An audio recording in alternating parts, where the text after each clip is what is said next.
Strange ranking. What's going on, guys? 71 World Celebrations here, back with another ranking video for all today. This is the second Life Strange video I mentioned that I will be doing, because recently I did upload a ranking video where I ranked every single game in the Life Strange franchise, and now it's time to rank all the episodes and chapters, and we have a total of 26 chapters to rank. This is all, of course, ranking the fact just how much I really enjoyed the chapter, what great moments they had, what memorable aspects that they display throughout the game, and just which ones I can definitely see myself just come back to. Of course, the ones I'm ranking the 5 chapters from the original game, the 5 chapters from True Colors, the 4 chapters for the Storm. I mean, putting Captain Spirit in its own game, I'm putting Captain Spirit in there as well. The 5 chapters of Life Strange 2, and from Double Exposure as well, which again has 26 chapters. And also, I was wondering, clear, I actually don't hate any chapter in this game, actually. I don't think any of them are bad, actually. Obviously, just some that are just better than others, obviously. But I still hope you all enjoyed the ranking. I would love to know how would you rank all these chapters down below. Again, it's got 26, so let's just get straight to the ranking. But hope you enjoy, so let's get to the ranking, shall we? Now, it's funny actually while making this was actually, like, I never done which one of my favorite for the chapters, Life is Strange, honestly. I mean, I think I did a bit of ranking, honestly, when True Colors came out, if I remember correctly, but I don't think done what the actual list is going to be in order, but one thing I was expecting is that pretty much the entirety of Before the Storm on my bottom 4. Yeah. No 26, 25, 24, 23, all Before the Storm. With the last place one being Hell's Empty, Chapter 3, 25 being Brave New World, Chapter 2, 24 being the Farewell bonus chapter, and 23 being Awake Before Storm. Again, I still do enjoy this game, honestly, but again, the flaws really became more apparent after my recent playthrough of this game. Whether it comes to the dialogue, which being the most cringy it's ever been, and not in a charming way, the inconsistencies with the storytelling, and especially if you compare this to the original Life is Strange and certain characters and certain aspects. The relationship between Rachel, Amber, and Chloe, well, there definitely are some bright spots here. There are some charming moments you can have with the characters. There are some fun spots that don't make these characters like unbearable to watch and unbearable. Like I said, the supporting characters are actually pretty fun to one to talk to, and you get the occasional fun moment here and there. But at the same time, it's one I really don't enjoy. At the same time, it has some aspects that are just really not the greatest. Like this definitely like the reason why Hell Empty is my least favorite most because of the questionable moments where they try to convince yourself that Rachel Amber is going to die when really, and the over the topness about what's going on with Rachel's dad at later on, and then the final choice, and then basically one character, like his name answer at the moment, he ends up becoming like an asshole and just very dickish for like no apparent reason. Like just like talk about a shift out of fucking nowhere. From Empress that's always been least favorite, honestly. And you get the whole play sequence in chapter 2, which I've never been a big fan of. Again, you also get the questionable moments and the relationship between Rachel and Chloe. And this game really does end up ruining the mystique between Rachel and Chloe. And then we get to the farewell chapter, which I remember being like super high on which I'll say I remember being like super high on this chapter when I first played this game. When I first played, I was really super high on this chapter. But I think after this playthrough, like, I mean, it's not bad, obviously. Like, it's funny how low. It's definitely not a bad chapter. It's just how it ends up tying into the actual Life is Strange story, and it's probably one of the only other time in the entire franchise where I've never really been a well, like, Max, really? You left at the funeral and then talking to him for 5 years? You just can't help but not think that, honestly. Like, there are some charming moments, honestly, and it does, like, build at least a little bit on the issue between Max and Chloe, but at the same time, it's like, considering what happens after this, like, wow, Max, you're kind of an asshole. And then for me, Awake is probably my favorite one, honestly. Though it still has some of the same issues with the characters and the relationships and everything. It's just a more civil chapter, and you get some fun moments, and definitely some moments that kind of come out of nowhere, and moments that are just never brought up again. Which is weird for a choice-based game, but that's how it is. Again, I don't hate any of these chapters. They just have like moments and aspects that are just like, yeesh. Could have done that better. Could have done that better. And now 22, 21, 20, we actually got 3 chapters from Life is Strange 2 in a row. I still think that Life is Strange 2 is a good game, obviously. I do think it is a good game.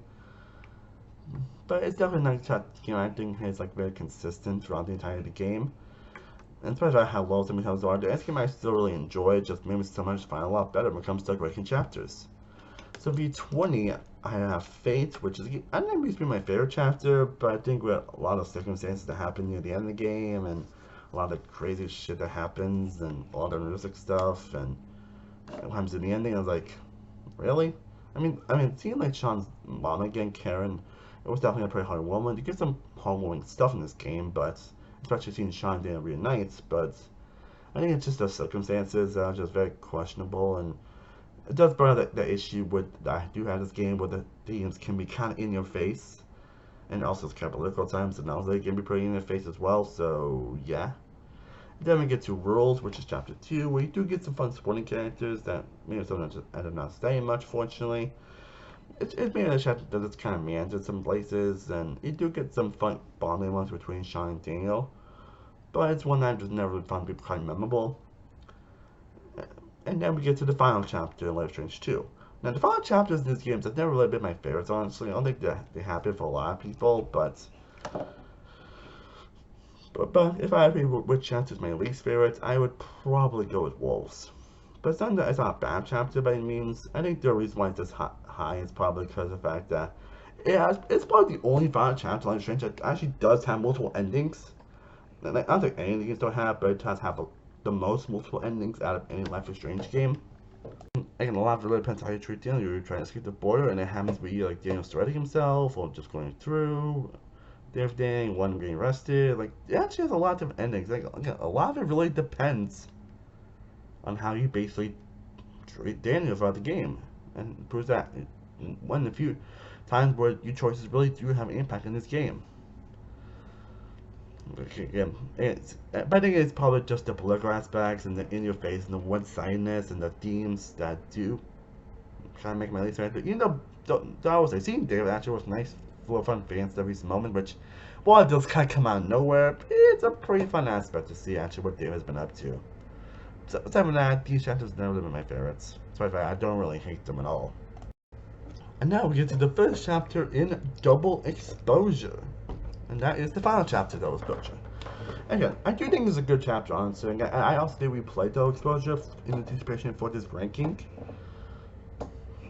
And also, there were definitely a couple of flaws I didn't notice Double Exposure on my recent playthrough. You know, I do think it's a great game, and I will still put it where it is in my ranking. But there definitely were a couple of more issues I did kind of notice with the game, honestly. So, I'm not as high as I was in that video, but I still think it's a great to fantastic game. But like I said before, the final chapter's never been the best, honestly. It's a game that just goes a little bit off the rails in terms of what's going on and the nightmare stuff that's so confusing on what to expect and what's really going on. You know, it does accumulate everything in a nice bow and everything, gets a nice balance between Max and Safi and the other characters. Though it does end in a weird note where Safi wants to find our superhero moments, superhero characters, and it's basically kind of getting like a super villain type of thing for Safi. So it's like, we get like a team up? Wait, are we getting like Life is Strange team up at some point? Like, even when I first played it, I was like, okay. Wasn't expecting that, that's for sure. That's sure. Any hints that Safi is gonna crew Diamond, and then we even get the little like MC early that we always see like Mass Caulfield will return. Which I'm all for seeing Mass Caulfield return, obviously. Like, I love Mass Caulfield, you'll see that really get to my best characters list, but not the direction I would want to see in a tank, honestly, but I mean, I could worse, but oh no, chapter 5, it's still a good chapter. It just kind of meanders a little bit, especially when one portion they go like room to room to room to room, and it's like, okay, we get it. And I'm still not sure how I feel about the nods to the original game that they do, honestly. Not that the battle, honestly, it's just what they needed. And now we get to another chapter for Life is Strange 2, and one I always thought to be my favorite one for the longest time in this game, but one I just thought would be a little more fun, and that is, anything we have another chapter of Life is Strange 2, and that is Wastelands. And the only thing that does bring chapters down is honestly Daniel. Like, this is, like Mom says, this is Daniel at his worst. This is Daniel at his absolute worst and most annoying. This is why I've never really been the hugest on Daniel, because he can be so irritating at times, mostly because he acts like a kid, honestly, and of course that might be an excuse, honestly, but try to make some, but I think the way he acts sometimes, the way he tries to intentionally put people in danger and trouble sometimes, and it's like, it's just how he does it that just makes it a little frustrating, especially towards the end. Both the fun moments between the characters, being romantic or Cassidy, or how you can romance spin in this game apparently. It does make for some pretty strong moments. You still get the good bonding moments between Sean and Daniel that do elevate it a little bit, and you do get a fun moment even with Ryan Daniel's antics and everything. So it's still a pretty good chapter. It's just, man, dude, why you gotta be so irritated sometimes? And we actually get to another chapter from Double Exposure, and we get to chapter 3. The only issue I really have with this chapter, there's another one that does kind of meander a bit, at least towards the middle portion, when trying to figure out the whole thing about Maya and everything, and all the pieces of like what's with that photo with Max, and why is she the one that has to shoot stop you? Like, what the hell? Like, what? Eh? What? It does kind of meander a bit, honestly, and you get some pretty cringy moments. You get a weird moment where Max doesn't even talk to Safi for some reason. And then get the moment where basically the automatic ends up going to have to get this weird chase scene. Like, it's where they had a chase scene in a Life is Strange game. And then finds out that Chopper's a shapeshifter, which is definitely not the most shocking thing in the world, but you still get the fun character moments, still get the fun charming moments, especially when trying to prove to Moses that powers are real and everything. And you get Trimmer with basically the detective guy who is probably my least favorite character in the entire game, ends up like disappearing from the timeline, which is honestly just more hilarious than anything. But overall, good chapter, just weird moments and meandering stuff does put it this low. But still a good chapter. And now we are finally going to talk about True Colors, which you guys know is a game I absolutely adore. Honestly, and even the issues I have with these chapters are ones I don't think are on like big issues or on like terrible bad issues. Like, just go find every chapter, like this is like a lot of chapters are just great, honestly. So it's just more which one has the most issues. But for me, number 16 is also the final chapter in the game, Side B, which is basically yeah, it's not one where basically kind of meanders at some points, which has always been a thing with these final chapters where they can't meander a little bit at some points, and it's like, okay, keep it going, get it going, please, like get what you're trying to do, but get it going, please. As it happens after the next chapter, which actually is number 15, which is Flicker, which actually is number 15, which Flicker is actually the shortest chapter in the entire, which, if I remember correctly, Flicker is probably the most shortest chapter in the entire franchise, where after what happened in chapter 3, you basically, you have to, one last bonding moment with a lot of the characters, you can actually officially choose to romance Steph or Ryan. Honestly, I've always gone Steph, honestly, I've always done Steph, nothing against Ryan or anything, but I always thought Steph to be a more affable presence and partner for Alex, honestly. Honestly, they at least have the most chemistry. They at least have the most chemistry, at least. So I will give it that. They have the most decent and incredible chemistry with each other. And of course, it ends with Jed turns out to be like a bad guy and everything. Though not as methodical, obviously, as Jefferson. He just made a step on psychic many years ago. He's trying to cover up and everything. And he wants Alex to get out of the way, so he wants to cover it. Which, boy, is not as powerful as the Jefferson one, which will be much higher on this list. It's still a pretty powerful moment. Basically, of course, IB basically ends with basically, you know, Addison trying to admit everybody what happened and everything, and depending on how you treat people, depending on if everyone believes you or not, and you choose to forgive them or not, and all the rest, and you do actually have a few multiple endings where it depends on Alex can be out by herself or with Ryan or Steph, so we'll see how that goes, but it's really the meandering of stuff and moments not really hitting as it should, but they are still great. They're still great episodes. These are still great episodes. It's just those little issues that do put it where they are on this list. And now at 14, we actually fortunately get to the last chapter. We actually going to get to the last chapter in Life is Strange 2. Actually, yeah, I know we're done with this game already apparently.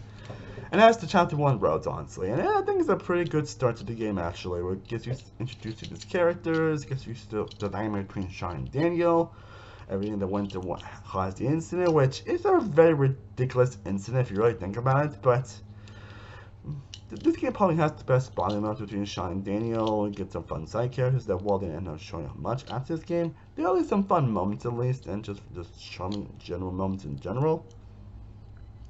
General gets some fun back and forth with all the characters. You get a pretty emotional ending. Just Also, you get some choices that in the end might not matter too much in the grand scheme of the game, but oh no, still a really good start to the game. Not really much to say, honestly. And now we get to another chapter from Double Exposure, and that is Chapter 4. Chapter 4. Well, I feel like the game definitely starts to tear towards the off the rails category, where basically you find about Safi's shifting powers. You have a conversation between Safi and Max and about everything that went on, and Safi changed into other characters, which, well, awkward at times can be pretty hilarious at times. And you get the mission of what he wanted to do and everything, and then he's actually, hey, Lucas stole Maya's work. She plagiarized her work, so let's expose Lucas. Also, that mode will definitely have a little more impact, I would say. As much as a great mode that is actually, my only issue with chapter is that it probably would have a lot more impact if basically, they probably did wish that moment had a little more impact, but it doesn't make the moment still any less impactful. We also get the fun character interactions, some weird moments, but still hilarious moments in general. You can get the very humbling moments, especially this moment where basically you get Moses in the dead world basically is upset about Safi and lost the chimney, then go to the living world and then basically give Safi's chimney to him. Which again, is one of the most touching moments in a life change game, honestly. Like, it's very simple, but considering everything that went on in this game when Moses went through, it's like, oh. And it does end up an interesting moment, basically does kind of leave that moment where it turns out that Yasmin, who ends up being the one that cancels Cyborg, which I would say is probably one of the more predictable twists in this game, which is like, I mean, like, it's pretty obvious that Yasmin was up to something, but it does mean moment in this pathway, especially his reaction to it, and then how the game ends, it's a pretty emotional scene again. Again, honestly, if the Lucas thing had a little more impact, or at least in terms of the choices and everything, like it does obviously what the moment could end up failing, I probably would have choice chapter actually a bit higher actually, but it's still a pretty great chapter nonetheless. And now at number 12, we actually have Captain Spirit, which of course again I had number 4 on, which is way to call a game here, but I'll say it is a very short game that basically is the length of a chapter, so screw it, I'm including on this ranking honestly, and it's still a pretty good game honestly. Again, I think I already said what I need to say in my ranking, so I'm not going to say much here, but it's a very simple chapter. Chris is a very likable character, gets some pretty emotional moments involving his dad, especially towards the end. It's a very simple, charming game, but it works. That's pretty much all I can say, sorry. Now, at number 11, we actually finally get to a chapter from the original Life is Strange. We have found the original game does make it onto this list finally at number 11, and that is the final chapter, Polarized, which I think is probably my favorite final chapter, but like I said, I've never been like huge on these final chapters, but this one's always been the best. I think the only thing that's bringing it down on sales again, it kind of meanders with Nightmare sequence, you get a weird stealth sequence, and of course the final choice was like, no, that's not as Chloe, like, the Dark Kid, but it does have his own like interesting dilemma as well. But it does still pay off the story in a very emotional way. You get a lot of good Max and Chloe moments, you have some pretty touching moments between these characters, like even if one Max and Chloe, what they've been through, you pretty much get all the culmination here, get some of the most touching moments between these friendships and what goes on. You get the nice moments between David as well, especially when you're trying to, what happened with him trying to find out Jefferson and everything. Like, it's pretty great stuff. And when you choose, it does end in a pretty emotional way. That's still, it's very touching. Like, it still might be, like, it's still in the being one of my favorite moments in the entire franchise. Again, I do plan to do a top 10 best moments list, so maybe we'll see, but as a whole, yeah. It wasn't, it probably went much higher if it wasn't for that stealth sections and being during the bit in nightmare sequences, and even choice not had actual much impact, but all in all, it's still a great episode, and it's still a great finale. And now we finally reached the top 10, and now we get to a final chapter, to a beginning chapter, as we get to the first chapter of Double Exposure, the start of this game. And I'm also going to include chapter 2 here at number 9, actually. Yeah, both chapters at number 9, which both chapters did actually have early access 2 weeks early, actually. Because of, money stuff I didn't end up doing so. But I think generally these were like great starts to the game, honestly. These were really good starts to what goes on in these games. They introduced all the characters, who ended up coming actually in parts of the game later on. The first one based off all the characters, what Max has gone through since, her first game. Get this fun section between her and Sophie, and just, Max being Max, honestly. It's nice to see that Max is still the same level of character that she is, honestly. And still has that weird awkward faces, but, you know, it works for her. You get some pretty fun conversations with all the characters. Again, see what you get some fun bond between her, Moses, and Safi and everything, and then basically get this fun little ball cap moment that's very ridiculous and just fun to watch.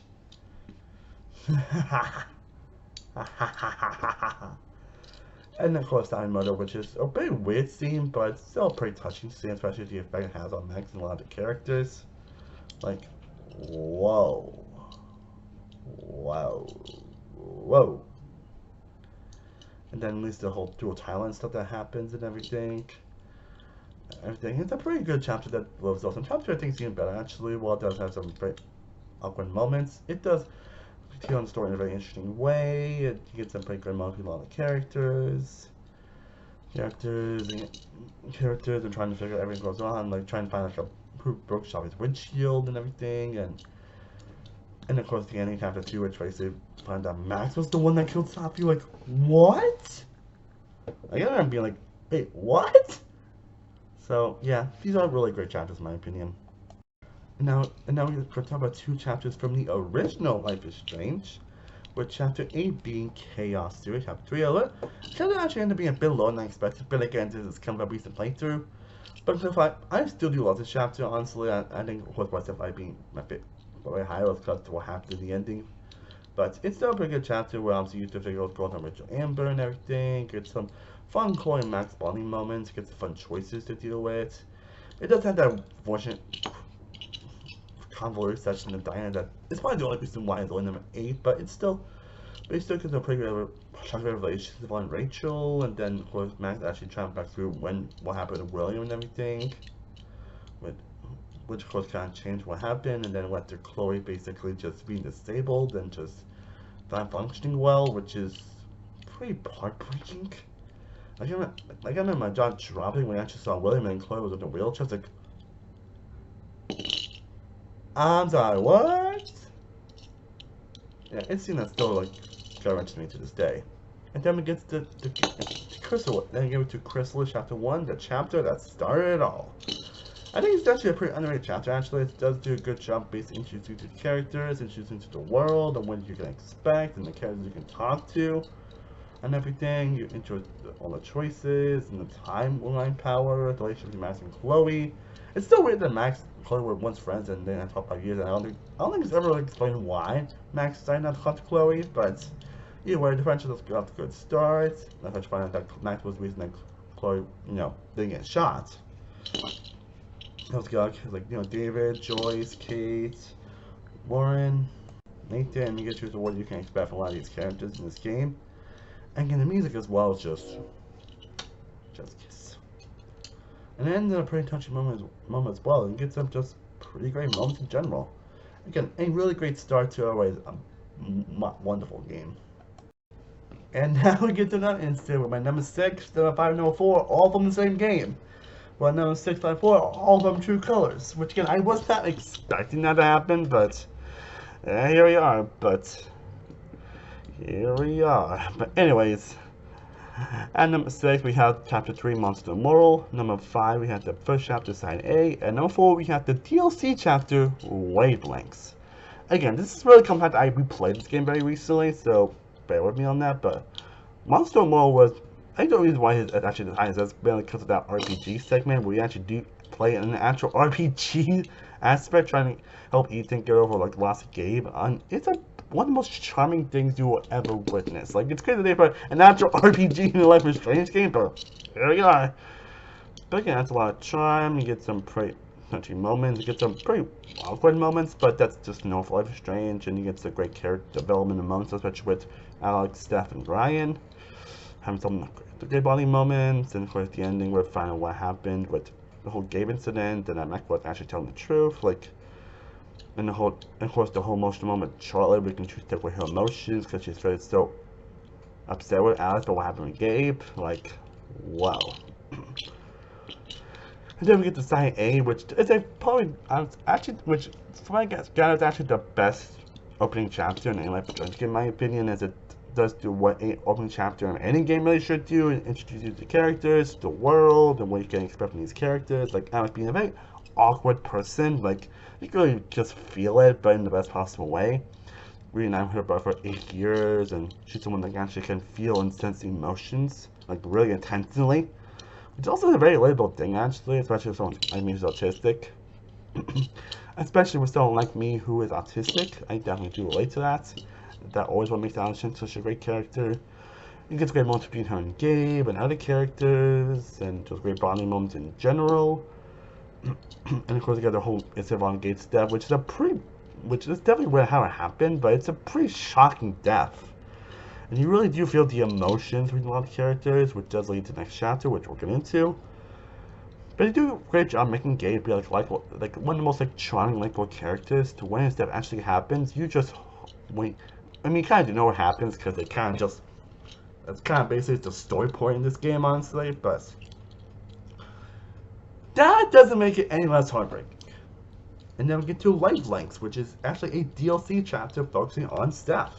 Which, like I mentioned before my thoughts on True Colors in the last couple of videos, I love Steph. Again, for those who don't know, she actually was a supporting character in Before the Storm, and she was actually a great part in that game, in my opinion, even when I first played it.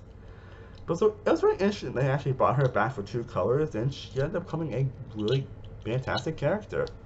Just a very likable presence, very just dorkable, but in the best possible way. Has a very great charm to her, just a very great likability to her as a character. Just can't help but love. A lot of hungry moments with Alex and other characters. Just can't help but just be just so whenever she's on screen. And so it's really interesting that they actually put a DLC chapter focusing on what happened to her after the whole what happened in the original Life is Strange. Like they actually focused on what went with Steph and what happened to her after that whole situation. And they really do dive really deep into her as a character, exploring her what she's been through, her emotions. And Jill just makes you connect with her more as a character. Especially when the moment she has with Mikey in that game, which is a very touching moment. And just can't help but smile in that moment as well. And just shows you well lit stuff, and it basically ties into the moment where Alex ends up coming in. Whichever was a nice tie-in, honestly, it makes you appreciate that moment so much more, and also makes you appreciate Steph more as a character. Like, I always loved her, but she ended up becoming an all-time great character after this game, after this DLC. And now we have reached the top three best episodes and chapters in the entirety of the Life is Strange franchise. Which is my number 3, going to Out of Time, which is chapter 2. One that continues on the story of the first one, and you get a lot of good bond moments between Max and Chloe, and Max and Chloe kind of being an asshole and also kind of being incompetent sometimes, but again, I always thought that's the charm of the game, honestly, especially with the whole train track situation, which is against like a fucking train tracks. Like, really? But as many moments, you also get Frank, who's going to play a role in the other game in the later chapters, get some fun back for character moments.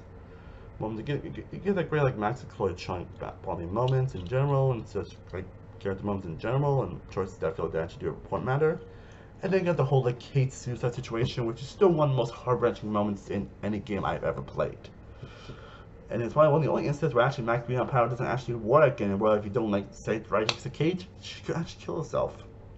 Which is not weird to say that, but maybe it's like some dark stuff where it depends on how you treat Kate throughout the game, and you get basically knowledge on certain things about her, and just wow, you really do feel a lot of the emotion in that scene. Like, I can't much to think about, but yeah. That's my number 3. And my number 2, I actually definitely debated, honestly, is my one, of course, the chapter from Life is Strange, and one's from True Colors. But then again, I said my number 2 is going to be chapter 2, Lanterns from True Colors. Which is one I always loved, but on my most recent playthrough, I ended up appreciating chapters so much more, because it is probably one of the most emotionally devastating chapters in the entire franchise. The chapter is just everyone just grieving the whole death of Gabe. And again, they do a great job making you feel like he's a likable character, and you see everyone just like grieving his death and acting like what the hell went wrong and what hell happened. And so you just see her just kind of bonding with characters and while still progressing the story a little bit forward, trying to figure the whole mystery and everything. But in general, it gets by months between Alex and Ryan, Alex and Steph, and even other characters in general. And it's very like, simple. Well, I don't think much really happening in some areas, but those moments really do elevate the game. And of course, you get that whole lantern sequence, which, wow. Like, it's just a simple chapter, but a very emotional one, and that really does lay on for the rest of the game. But for me personally, my number one is Dark Room, which is chapter 4. Like, a chapter that sounds just perfect from beginning to end. The whole day on Chloe was very emotional. Where you can choose to kill Hana definitely has their emotional moments. Everything goes on trying to feel the rest of Happy Rachel Amber, and of course the moment with Chloe entering her body is just wow.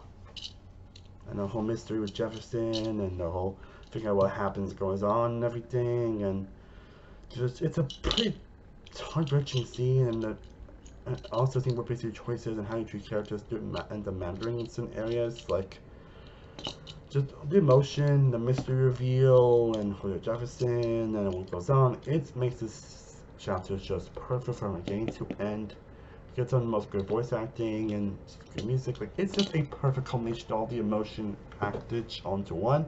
And that's why Dark Room is my favorite chapter in Life is Strange.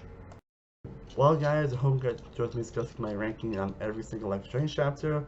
Let me know down below in the comment section what are your favorite chapters in this game, which chapters do you enjoy the most, which ones you enjoy the least. I would genuinely, truly love to know down below in the comment section. And should I guys do plan to do a top 10 best characters, the best moments, just coming up very soon, so at some point this week, so stay tuned with that. I am Sam One World from Silver Productions. I will see you next time as always. Stay cool up out there. Peace.